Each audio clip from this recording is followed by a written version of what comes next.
So thank you for doing the interview with the T's today. We're really happy to have you on board doing this interview with us. So just to start off, could you girls tell us a little bit about yourselves and your company? Yeah, thank you very much for having us on. Yeah. I am Melissa Armstrong. I am one of the co-founders along with Marie. And kind of, yeah, do you want to introduce yourself a little bit, Marie? And then I'll say about how we come together and how it sounds like a couple there, doesn't it? How we come together. So hi everyone, I'm Marie Ranson and one of the co-founders of Key Wellbeing. And I have a background in business development. Melissa has a background in holistic therapies, and we got together at a networking event actually about, is it 2 years ago now that we met? Yeah, it'll be getting on for about a year and a half, 2 years. Yeah, so yeah, we got chatting, didn't we, and realised that our visions and what we wanted to be able to do to like help people, especially in the local area. So we were very aligned, and that's how kind of Key Wellbeing came about, realising that we both had this vision of what we wanted to do. We joined forces to be stronger together. So when we initially had the idea for Key Wellbeing, it was going to be in-house training and relaxation experiences. So we actually started the business in February after a few months of discussions, actually started it in February, and then obviously COVID hit. So our initial plans kind of went out the window. The trainings we had planned, we had some clients already booked in, which was amazing. We were starting so well, and then all the offices started to close because of COVID and people weren't allowed to go to work. So we were like, right, after we like kind of got over the shock, we're like, right, what do we do now? We're like, how can we still do what we're wanting to do? So we worked with our key partners and we managed to put together some free resources to help people during this time.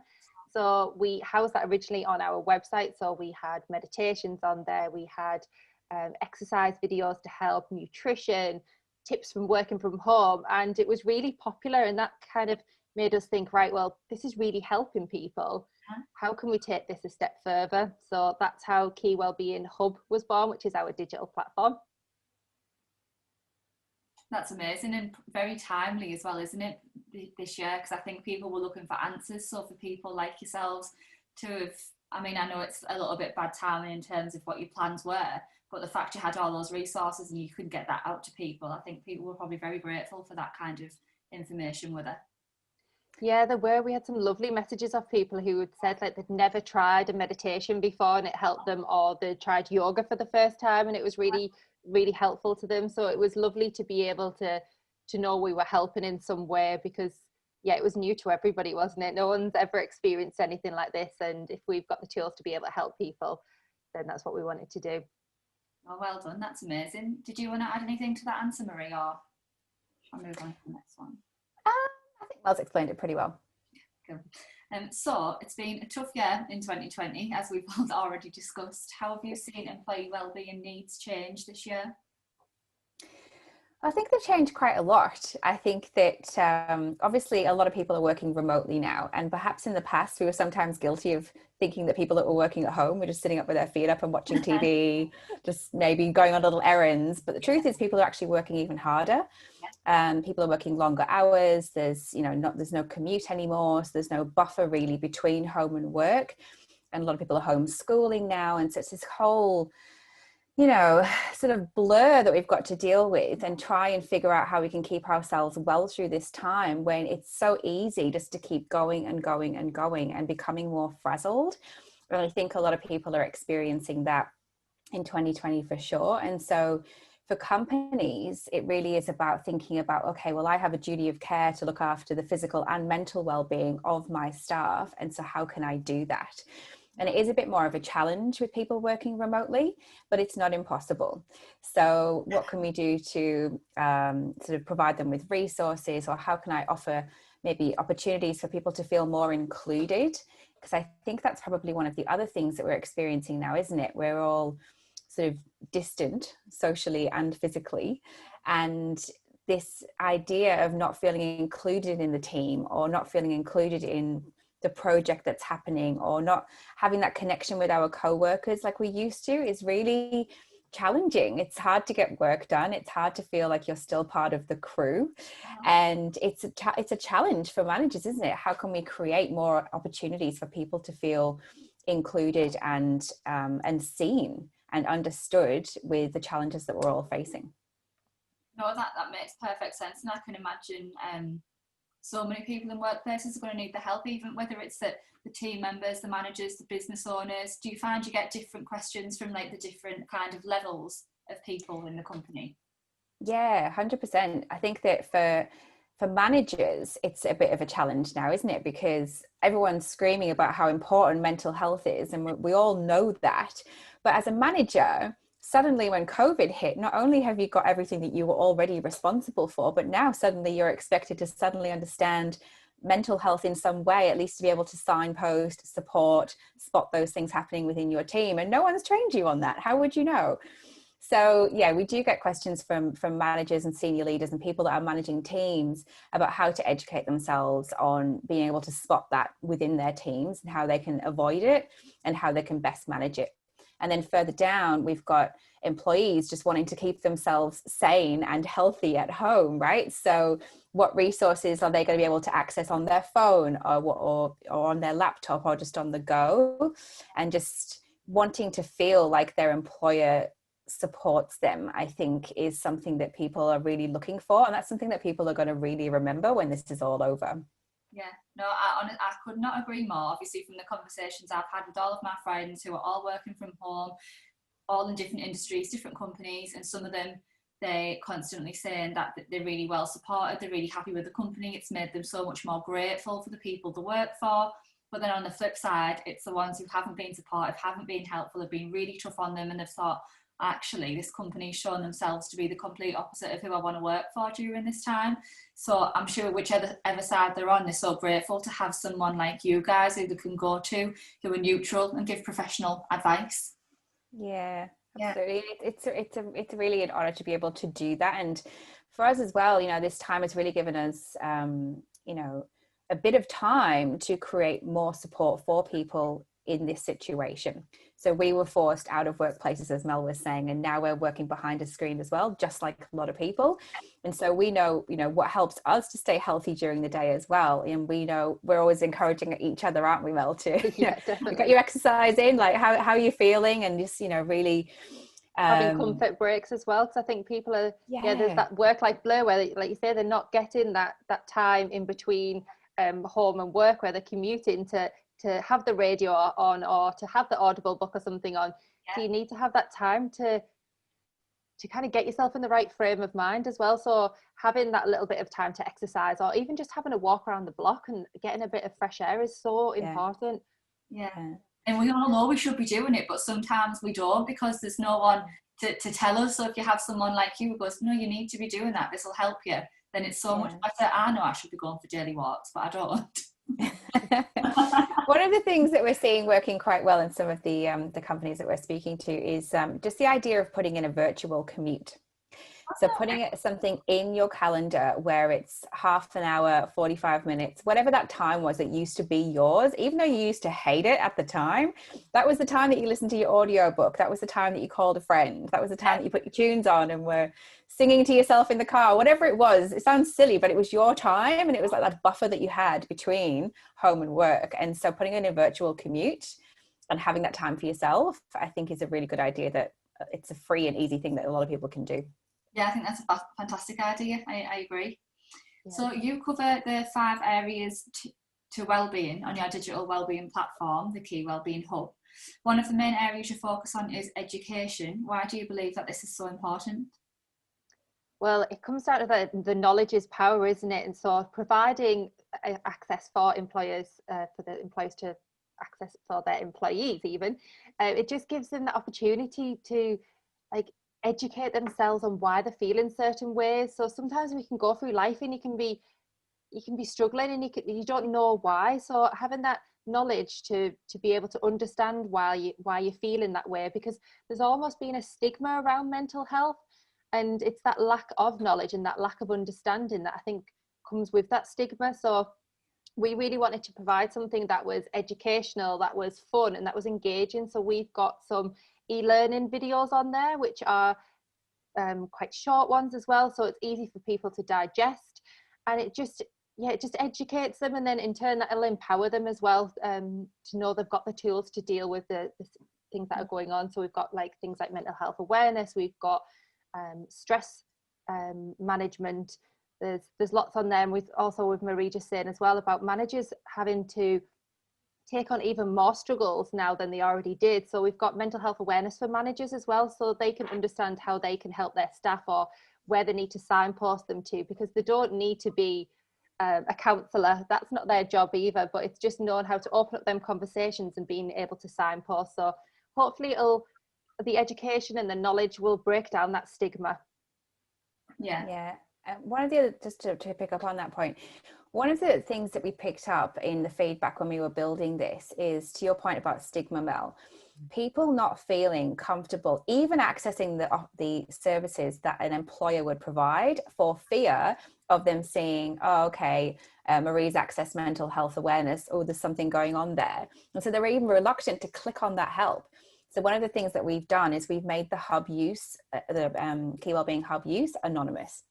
So employers will receive a report, of course, because you want to know how people are using it, and you know, in terms of numbers, and they'll see how many courses have been accessed and all of the use of the hub, but no names linked to it. And I think that's really important, to give people the help that they need in the palm of their hand, that they can access without fear of being judged.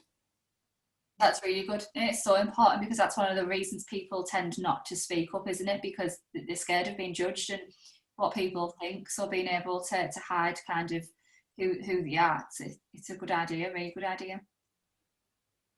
So it's obviously a challenging time for everyone at the moment. What are the 3 tips you could share with people to help with their overall well-being? Oh, top 3. Let's try and narrow them down. Yeah, okay, I'll give this a go.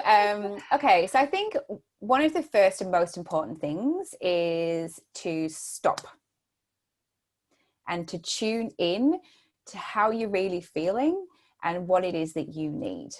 Are you thirsty? Do you need to go outside and get fresh air? Do you need to go for a walk? Are you stiff? Do you need to stretch? Do you need to move your body? Are you feeling like you need to pick up the phone to somebody and connect? You know, what is it that you really need if you stop filling your mind and day with busy? Yeah. And I think being honest about that and being vulnerable and open and human about it is something that is so important. And we're all in we're not in the same boat, we're in a similar boat, right? A pandemic is affecting us all in very different ways. It's difficult for everybody in different ways. And so what is it that I need in this moment, I think, is a really good question. And the first thing to start with. Yeah. Second thing, maybe setting realistic expectations for ourselves as well, just to further that point. You know, we're in different times now. We're homeschooling and we are doing many things at home. You know, there's the school is at home, work is at home, you're living at work. Yeah. You're not at home working, right? You're actually living at work. And that's hard. You know, when we bought our houses, we weren't thinking about having 2 spare rooms for offices. And so it's, you know, everything's become a bit blurred. So setting up realistic expectations for ourselves where, you know, even if we don't get to exercise every day this week, at least maybe we've got out 3 days a week for a quick walk. Or maybe my nutrition wasn't on point and I wasn't eating a kale salad every day, but that's all right because I stopped eating so many biscuits. Do you know what I mean? Just like setting up some realistic ways and quick wins so that you feel like at least you're looking after yourself in the best way that you possibly can. And I think that another one might be to think about connection. And I think I've already mentioned this, but everybody needs connection, right? It's a basic human need. It's why isolation is such a punishment for people. We all need human connection. And so on that, if you're a person who's feeling quite connected and you're okay, how can you reach out to somebody who might not be? How can you reach out to a colleague? If you're a manager, how can you make sure that everybody is feeling connected? And if it's you that's feeling disconnected, then how can you sort of build that bridge? Even if it's not with a coworker, do you need to pick up the phone to a friend? Do you need to have a Zoom call if you can't see them? Do you need to go for a walk if that's allowed at the moment? So I think that including that and prioritizing that will really help everybody to feel better. Like no one is alone. There's always help for you. There's always support for you. And the longer we struggle along, not taking action on that, the more difficult these times are going to be. Yeah. I think especially as we go into winter and the dark nights and you are home more anyway, and a lot of people do struggle as it is around this time of year with it being 5 o'clock dark, you're in your house, your curtains are shut and you're kind of on your own, where if you've not had that break within coming home from work and you've had that connection throughout the day, if you've been working all the time on your own as well, you have to really make that effort to be able to reach out and have these. I mean, we're lucky we've got the technology for this day and age as well, so having Zoom talks, or I think everyone's a little bit done in with Zoom quizzes now, but just some kind of light relief at home, talking to some family or friends is great. Yeah. And speaking of technology as well, and just another tip maybe for any businesses that are listening, to Mel's point, everyone is very much over Zoom quizzes, so we can all give that a rest for a little bit. But some of the things that we can do that just to foster, more real inclusion and connection are things like having everybody go away and create a little mini collage of like little images or something, and then spending 5 minutes talking about who they are. And that's going to get everybody out of their comfort zone, but everyone's going to be doing it on the call. And it gets you to understand who the human is behind the colleague that you see. And that in itself creates connections and bonds, and you find you have similar interests with people, and it, gets you to take off your armor and really fosters that inclusion and connection that we're all looking for. So there's something as simple as that would be a really good tip to do.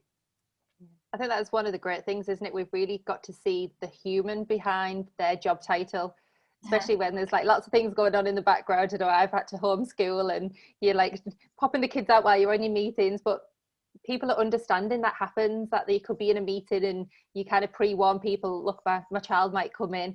So it is really seeing the person behind the job title. So I think in some ways it has been good for connecting that way, but just, really need to keep that connection up. Yeah. So the top 3 tips, I suppose, to summarize: tune into how you're feeling, set realistic expectations for yourself, and make sure that you're prioritizing connection. Honestly, I think they're absolutely fantastic. And I genuinely think that any business owner at the moment who's wondering how they are, business owner or managers or team leaders who's wondering how they properly care for their staff should have a chat with you guys. And even if they're just getting a little bit of inspiration for now, just to have the option in the mind so that they know what they might need to do in future alongside Key Wellbeing, then I think it'd be fantastic. So anyone I speak to, I'll definitely be urging them to have a chat with you guys. But in the meantime, where can people find out a little bit more about your services? Well, following on from that, actually, one thing that we do offer that might be really helpful to people is an employee wellbeing assessment. So this gets the managers or the business owners to get a real picture of how the staff are feeling at that time and what wellbeing support they might need as well. Yeah. So if people aren't open to wanting to speak out, then the assessment might be a really great tool. And we wanted to continue to support local people. So we're actually going to be giving this away for free till at the end of the year. So if people are interested in that, they can get in touch with us. We are both on LinkedIn. We've got a business page on LinkedIn as well, the Key Wellbeing. And we've also got a website, which is www.keywellbeing.co.uk. And we'd be happy to have a discussion with anybody. If they want to have a cuppa and a Zoom chat, we're more than open to talking to them. Or if they want a little demo of what the hub's all about, then feel free to send us a message. Oh, that's amazing. Honestly, thank you so much. And I can't wait to see where you take your business. Well done, both of you. Thank you. It's Thanks been so a much pleasure for having us. Yeah, speak soon. Bye. Bye. Bye.